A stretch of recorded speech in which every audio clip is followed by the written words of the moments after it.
I thought back to the many conversations I had with Matt and the boys about starting an esports org.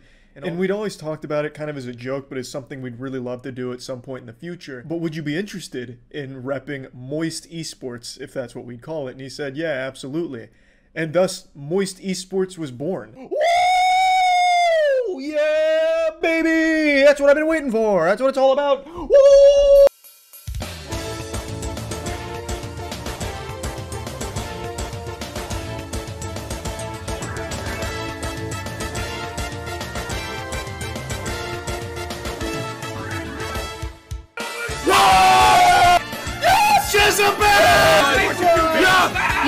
Yeah! God damn! It's so nice! Yeah! Oh!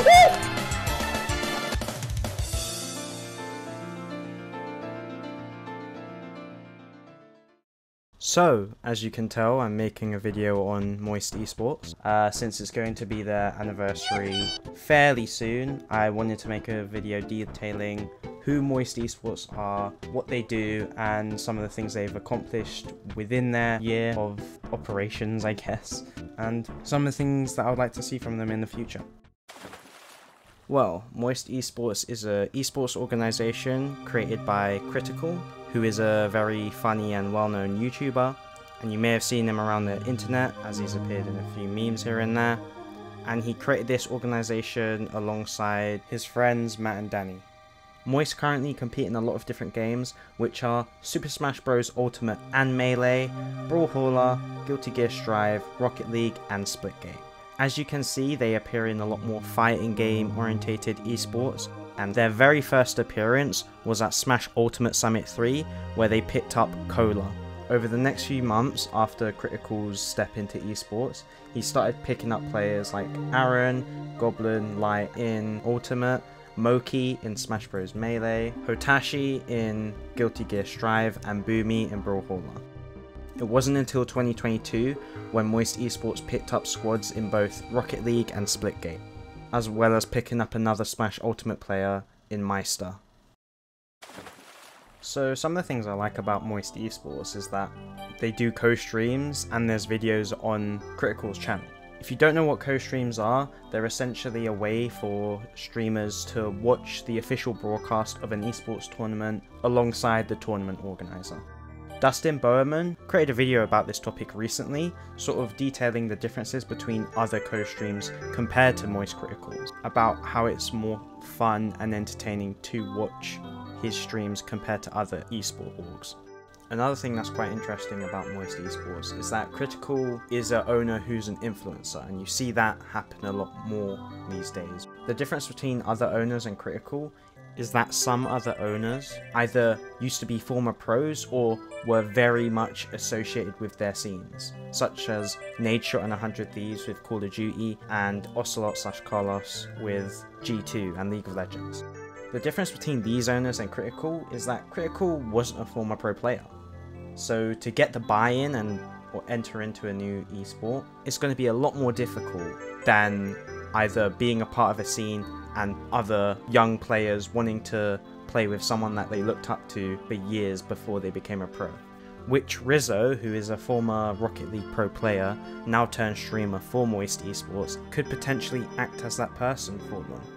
Another good thing that I saw from the org was Noah, the coach for their Rocket League roster, explained why the team wasn't going to be competing at Gamers 8 or Gamers Without Borders, and the reason for this is because of his morals and beliefs about how Saudi Arabia treat members of the LGBT community, and I think that's quite commendable, but after this he needs to be consistent. If there are any other tournaments popping up in Rocket League where they are either hosted by Saudi Arabia or other countries with similar viewpoints as Saudi Arabia, he needs to make sure that the team isn't attending those either, otherwise this just would seem like a bullshit statement. On a side note, shout out to all the organizations that were celebrating Pride Month and showing just how much they care about the LGBTQ community, and then competing in Gamers 8's tournament.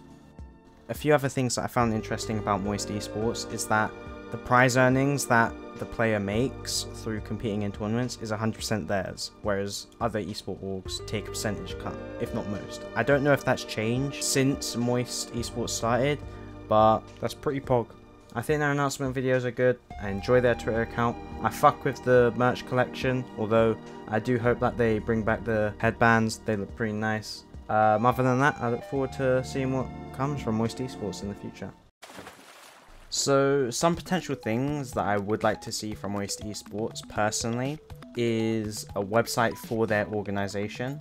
Most other esport orgs have a website that they can go to check out certain things. For example, players on the roster. I think it's right now quite difficult to see who is associated with Moist Esports.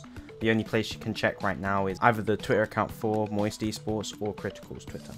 Another thing that could potentially benefit Moist Esports in terms of a community aspect is its own Discord server. Other esports orgs have their own Discord server. Critical has his own Discord server, so maybe just having a section within that server for Moist Esports or just esports in general, so that whenever Moist Esports are competing in a certain game, there's a stream that pops up saying, hey, Moist Esports is live, check it out, even though Critical does stream majority of his players' games.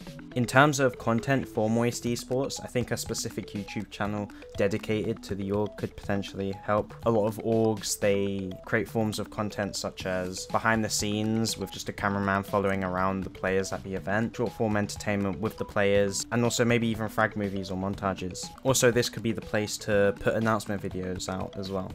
After the recent success that Moist Esports has, especially after their win at the Spring Major, which was really cool to see live, there's probably going to be sponsors wanting to work with Critical and his org. I think as well, a lot of the potential things I would like to see from Moist Esports is going from an org that's fairly small to more of like a corporate, more businessy org that you see from a lot of the other bigger orgs that are backed by a lot of big investors that then allow them to do these things that I would like to see from Moist Esports.